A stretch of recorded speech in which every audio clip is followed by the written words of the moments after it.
मेरी चमकती दिल्ली कांग्रेस का घोषणा पत्र लॉन्च हुआ। कांग्रेस ने कहा हम एमसीडी को बदलकर मेरी चमकती दिल्ली कर देंगे। कूड़े के कुतुब मीनार को हटाया जाएगा, दिल्ली में प्रदूषण को नियंत्रित किया जाएगा, सड़कों पर एंटी स्मॉग गन तैनात की जाएगी पोल्यूशन से निपटने के लिए, नगर निगम में अस्थायी कर्मचारियों को नियमित करेंगे, खाली पद भरे जाएंगे, मास्टर ड्रेनेज प्लान बनाएंगे, एमसीडी के में जो आय है वो दुगनी की जाएगी एमसीडी की, सड़क किनारे कच्चे इलाकों को हरित करेगी कांग्रेस पार्टी। ये वादे लेकर कांग्रेस भी आ रही है। कांग्रेस को आपको यह भी याद दिला दूं, 2007 में जब शीला दीक्षित की सरकार भी थी तब से कांग्रेस पार्टी एमसीडी जीत नहीं सकी है।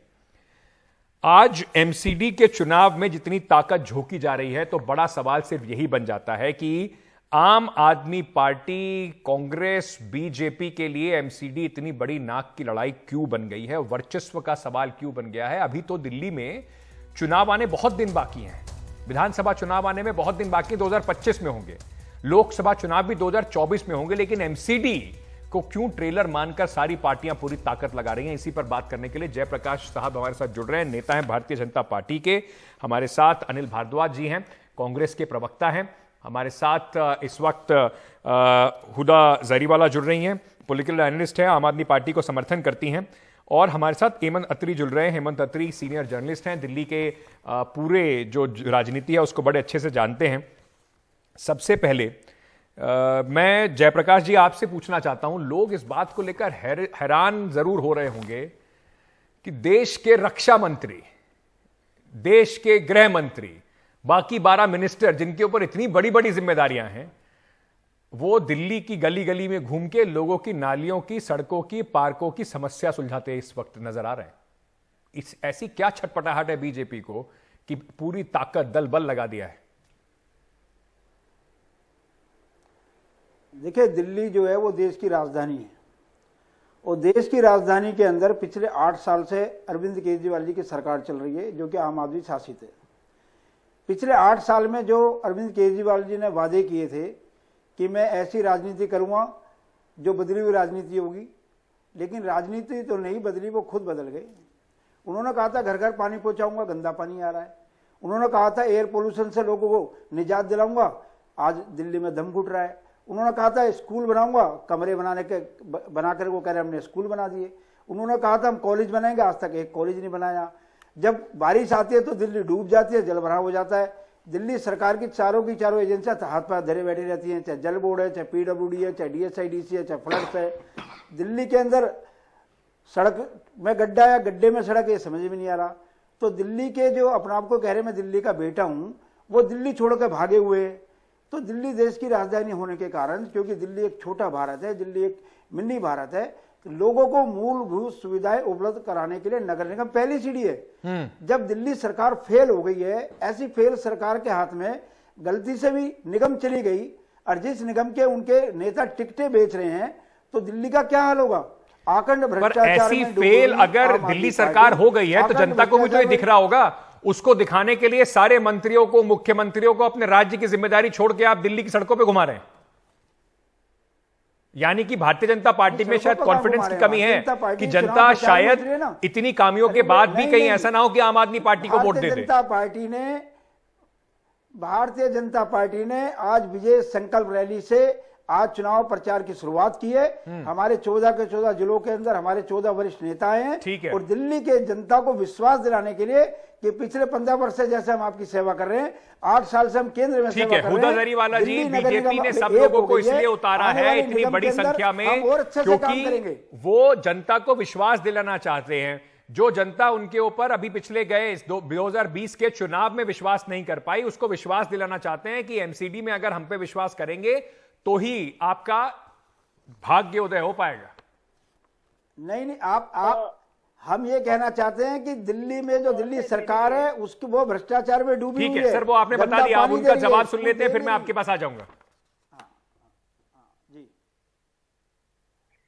जी, बीजेपी इस वक्त इतनी, मेरी आवाज पहुंच पा रही है? हेलो जी, बोलिए। बीजेपी इस वक्त इतनी परेशान हो चुकी है जी, आम आदमी पार्टी के जो पंजाब की जीत के बाद, और जो इन्होंने जिस तरह से आपने देखा था कि पिछले चुनाव में दिल्ली में इन्होंने अपनी एड़ी चोटी का जोर लगा दिया था। क्या हुआ था? बिल्कुल ही मतलब हार के नाउम्मीद होके वापस जाना पड़ा। अभी कुछ इसी तरह का ये लोग एमसीडी में भी करने की कोशिश कर रहे हैं। आप देख रहे हैं किस तरह से हमारे नेताओं को बार बार गलत सलत आड़े टेढ़े इल्जामों में फॉल्स एलिगेशंस लगा के फंसा देते हैं।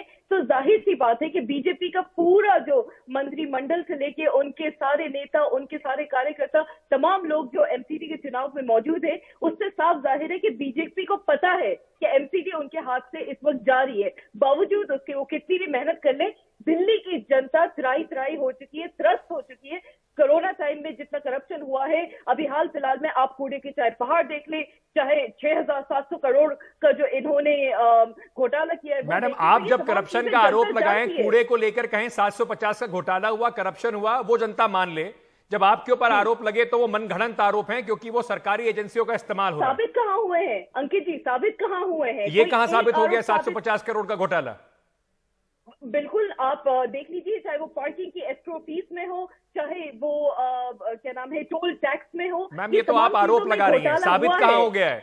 आपने कौन सी अदालत में आम आदमी पार्टी चली गई इसके लिए, एफआईआर कराने के लिए? देखिए, साबित होना भी कहीं ना कहीं सुप्रीम कोर्ट तो चली, ठीक है, सुप्रीम कोर्ट से टाइम लगता है, लेकिन आप देख रहे हैं ईडी, सीबीआई, जितनी तमाम ये सारी जो इंस्टीट्यूशन है, वो किस तरीके से बीजेपी के सिर्फ कहने पे बात मान रही हैं। आप गुजरात से मोरबी इंसिडेंट का केस देख लें, तो कहने का मतलब ये है कि करप्शन अगर होता भी है तो साबित करने वाली जो एजेंसीज है, कहीं ना कहीं वो बीजेपी से मुतासिर है, कहीं ना कहीं बीजेपी के ही कहने पे। दिक्कत यही है कि आरोप लगाना बड़ा आसान होता है। जैसे आप पे लगता है, यही अरविंद केजरीवाल जी 2011 में एक लंबी फहरिस्त लेके आते थे, मिनिस्टर्स के नाम गिनाते थे और कहते थे इन सबको बर्खास्त कर देना चाहिए क्योंकि ये सब करप्ट है। अनिल भारद्वाज जी, कांग्रेस, लेकिन दिक्कत यह है कि बीजेपी और अरविंद केजरीवाल को चाहे आप कुछ भी कह लें, कम से कम वो चुनाव लड़ते दिखाई पड़ रहे हैं, एड़ी चोटी का जोर लगाते दिखाई पड़ रहे हैं। बीजेपी की इसको लोग खूबी मानते हैं कि छोटा चुनाव हो, बड़ा चुनाव हो, उनके लिए चुनाव होता है, उसमें ऊपर से लेकर नीचे तक हर नेता कूद पड़ता है।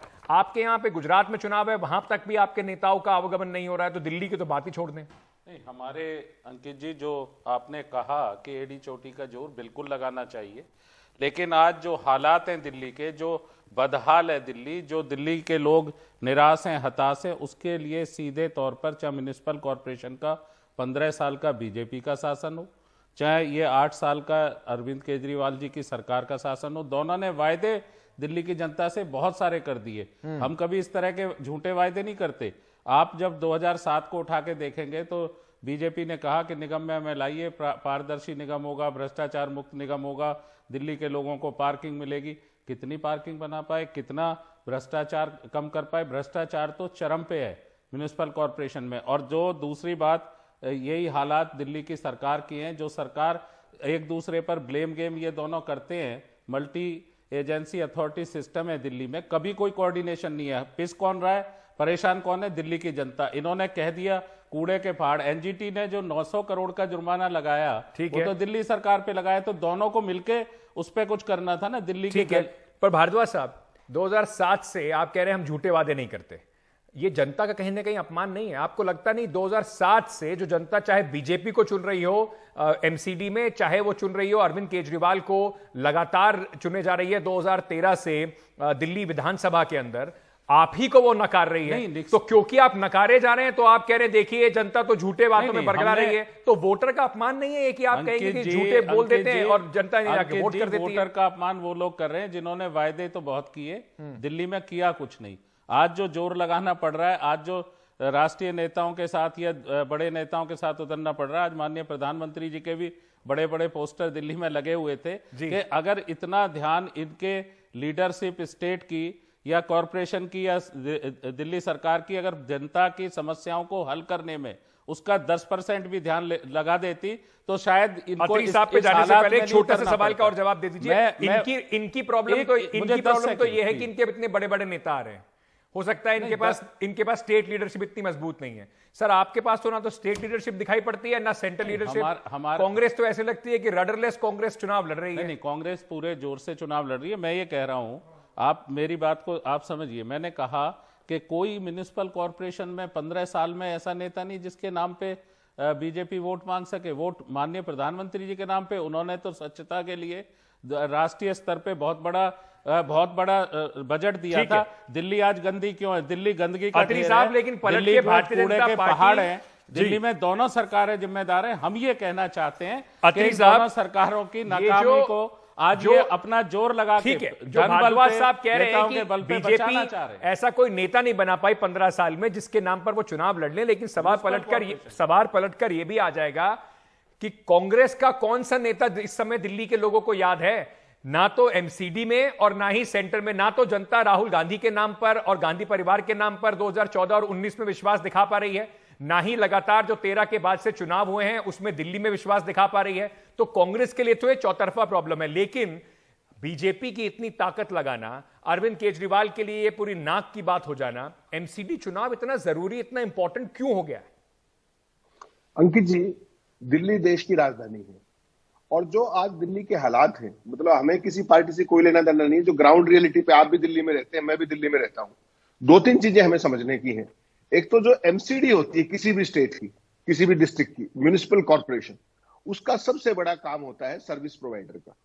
वो सर्विस प्रोवाइड करती है। सर्विस लाइक सफाई का काम है, स्ट्रीट लाइट्स का काम है, छोटे रोड्स का काम है, पार्किंग का काम है, आवारा पशुओं का काम है, करप्शन का काम है, ये सारी चीजें रहती है। दिल्ली के अंदर पिछले 2007 से लेकर आज तक 15 साल से दिल्ली में बीजेपी की सरकार है एमसीडी के अंदर। वहां क्या हुआ है? देश के अंदर अगर मैं कहूं पूरे विश्वास के साथ और भरोसे के साथ विद फैक्ट्स अगर आप कहेंगे तो मैं इस पर बहस करने के लिए तैयार हूं। एमसीडी से करप्ट संस्था इस पूरे देश में कोई और नहीं मिलेगी। ये पिछले 15 साल का टेक अवे है। नंबर एक, जो सर्विस प्रोवाइडर होना चाहिए वो एक टेंडर प्रोवाइडर है। आप कोई बात कीजिए एमसीडी के अफसरों से, वो ये कहेंगे साहब हमने टेंडर कर दिया है।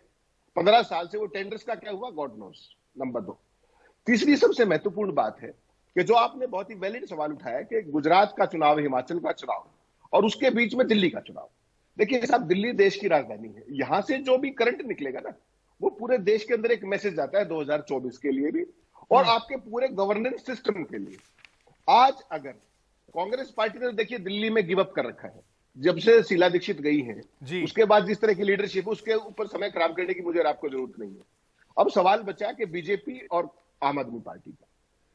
मैं सवाल एक पूछता हूं आपसे अंकित जी कि पहले तो एक एमसीडी की 3 एमसीडी बनाई, विकास बड़ा गजब हो जाएगा।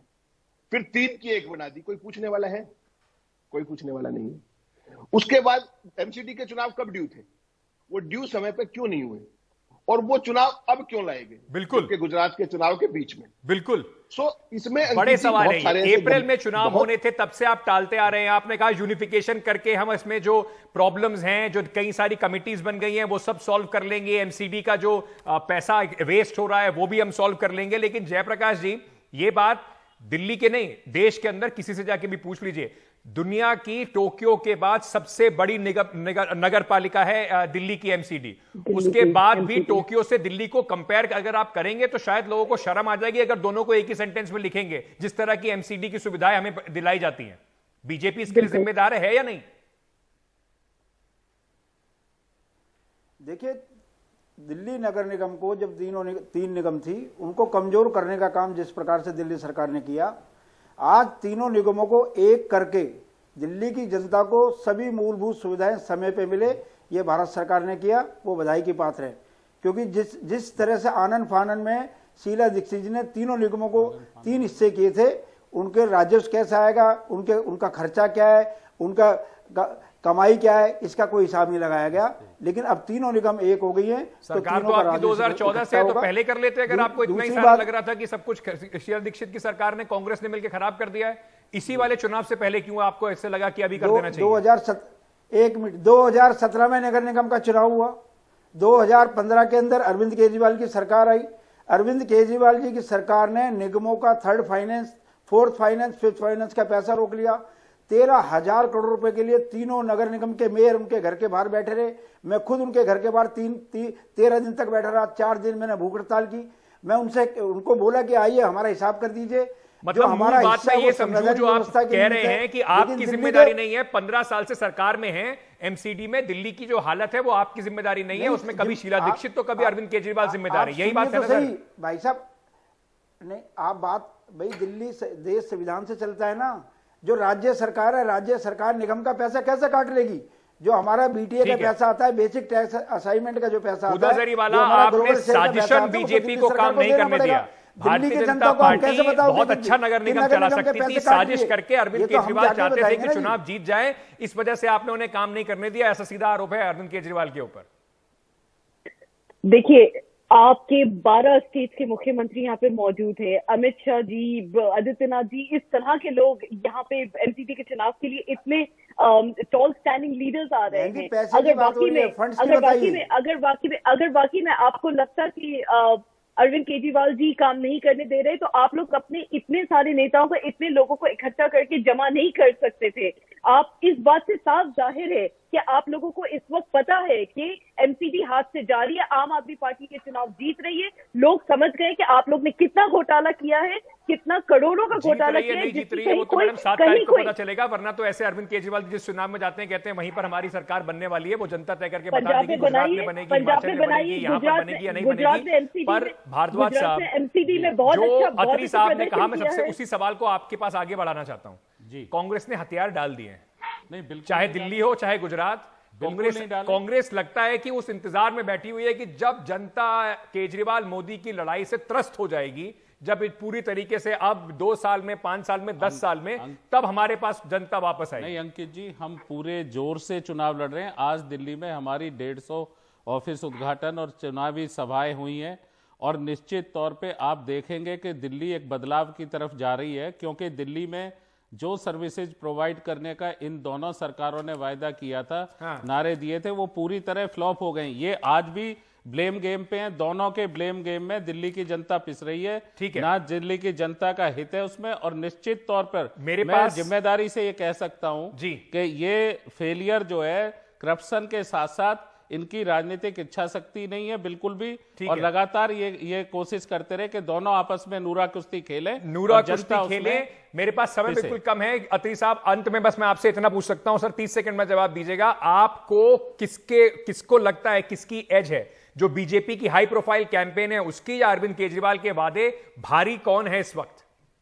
देखिए अंकित जी, अभी चुनाव बिल्कुल शुरू हुआ है, बहुत कोई भी उस तरीके की भविष्यवाणी करना उचित नहीं होगा, लेकिन एक बात मैं कह सकता हूं कि पिछले 15 साल का ट्रैक रिकॉर्ड और जो दिल्ली के हालात हैं, उसमें आम आदमी पार्टी को बिल्कुल क्लियर कट एज है वहां पर, और कांग्रेस उस लड़ाई में कहीं भी नहीं है।